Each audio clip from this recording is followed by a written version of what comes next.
প্রথমে আমরা রান্না করতে চলেছি ওরস বিরিয়ানি। আর রান্নার শুরুতেই যেটা হয় আমরা তো একটু জেনে নিতে চাই ইনগ্রেডিয়েন্টস গুলো সম্পর্কে, কি কি লাগছে ওরস বিরিয়ানি তৈরি করতে। প্রথমে ওরস বিরিয়ানির জন্য আমার এখানে 1 কেজি পরিমাণ চাল আছে। চালটা কিন্তু আমাদের এমন না চিনি গুঁড়া চাল অথবা কোনো কাঠারি বুক চাল, এটা আমাদের নর্মাল যেটা আমরা সেদ্ধ মোটা চালের ভাত, ওটা কিন্তু লাগবে। জি, ওটা এটার স্পেশালিটি।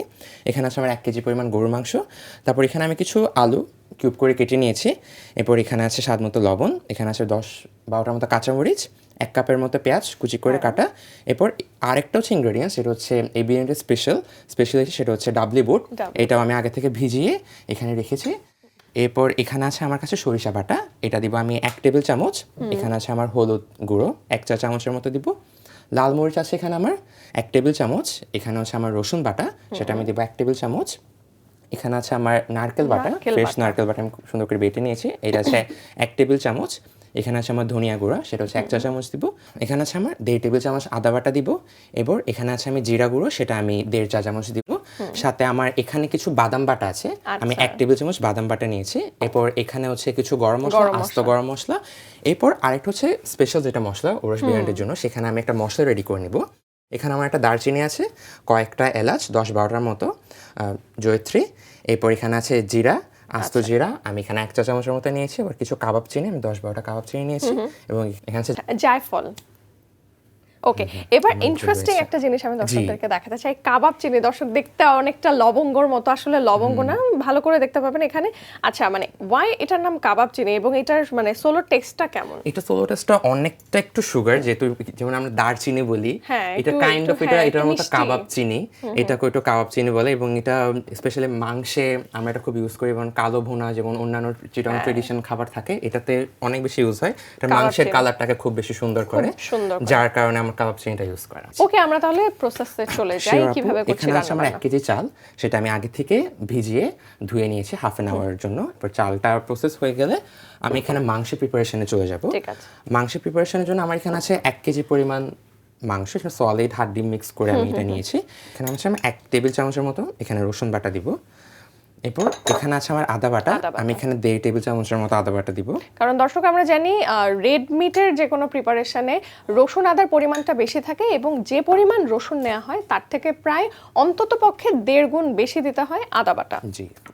তারপর এখানে আছে আমার পেঁয়াজটাকে আমি স্লাইস করে কেটে নিয়েছি, এখানে 1 কাপের মতো আছে। এরপর পেঁয়াজ কুচির পর আমরা এখানে দিব কিছু আস্ত কাঁচামরিচ, আমি এখানে 10-12টার মতো কাঁচামরিচ দিয়েছি।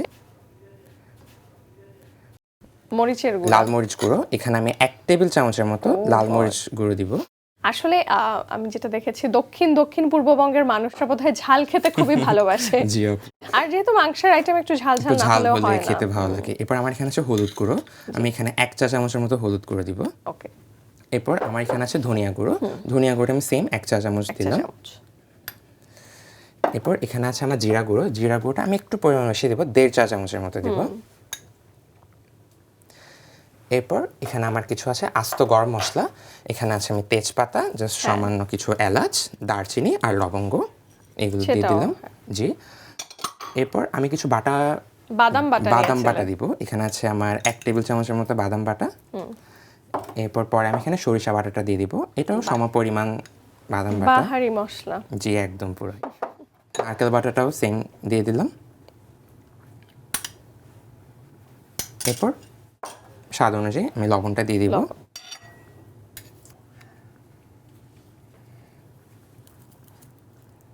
এরপর আমি এটা ভালো করে মিক্স করে নেব। একদম।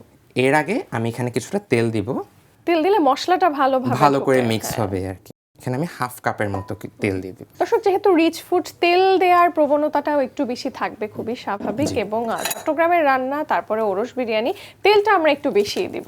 জি। এবার আমরা খুব ভালো করে মিক্স করে নিই।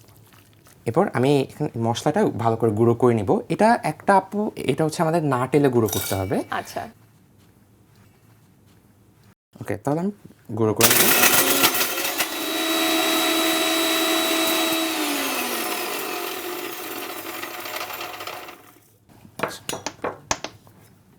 এবার মশলাটা এখানে দিয়ে দিব। এটাই আসলে মাংসের একটা বিশেষত্ব, খুব স্পেশাল একটা মশলা করেছি বিরিয়ানিটার জন্য। ঘ্রাণটাও মানে ইউজুয়াল গরম মশলা থেকে অনেকটা আলাদা, এটা বোধহয় কাবাব চিনির জন্য। যে কাবাব চিনি আর এখানে জায়ফল জয়ত্রী আছে, ওইটার জন্য আরো বেশি ফ্লেভারটা আরো বেশি এনহ্যান্স করেছে। তো আমি ভালো করে এটা মিক্স করে দিব। এরপর আমরা সরাসরি এটাই দিকে দিয়ে দেবো।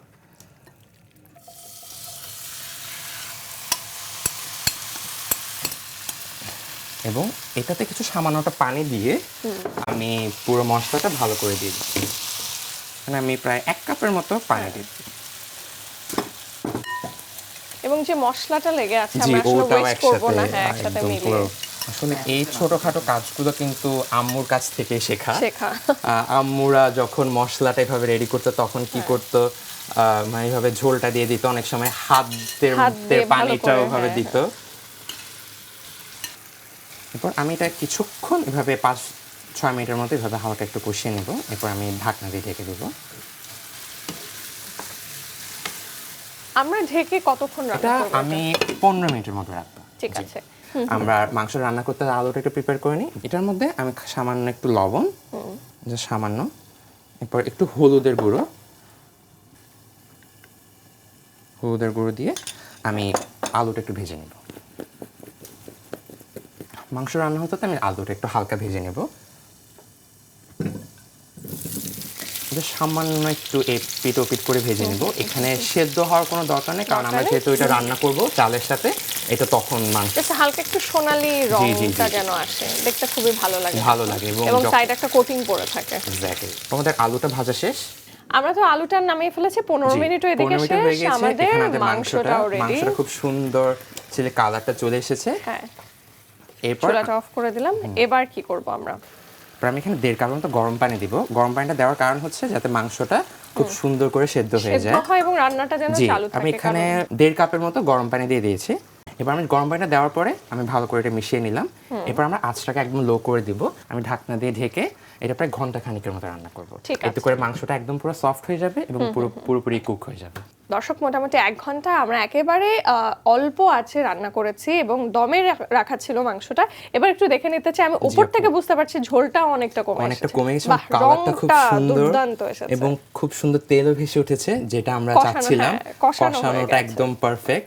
আসলে তেলটা যখন উঠে আসে তখনই মনে হয় যে মাংসটা এবং মশলাটা খুব সুন্দর কষানো হয়েছে, যেটা আমরা তাই দেখছি। এবারে কি পালা? আমরা এখানে আলু দিব, যেটা আমরা আগে থেকে ভেজে নিয়েছি। এরপর আমরা এখানে আছে ডাবলি বুট। এটা হচ্ছে আরেকটা স্পেশালিটি। এখানে হচ্ছে 1/2 কাপের মতো ডাবলি বুট দিব। 1/2 কাপের মতো আমি এখানে ডাবলি বুটটা দিয়ে দিব। এরপর আমরা এখানে চালের ভাতটা রান্না করার জন্য, বিরিয়ানি রান্না করার জন্য, আর বিরিয়ানিতে পানির মাপটা দর্শক খুবই ইম্পর্টেন্ট। আমরা জানি যে পরিমাণ চাল তার দ্বিগুণ পরিমাণ পানি দিতে হয়, দরকার হয়। আমি এখানে 2 লিটারের মতো পানি দিয়ে দিব। পানিটা আসলে নরমাল তাপমাত্রায়, কোনো গরম পানি না। পানির বলকটা ফুটে উঠেছে। এবার আমাদের চালটা দেওয়ার পালা।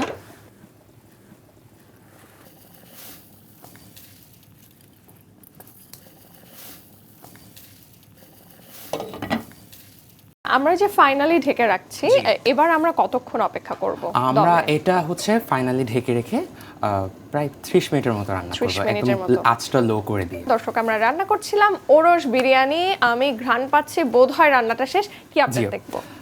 ওয়াও, সুন্দর করে আমার চালটা সেদ্ধ হয়ে গিয়েছে। আমি যে পরিমাণে পানি দিয়েছি একদম পারফেক্ট ছিল।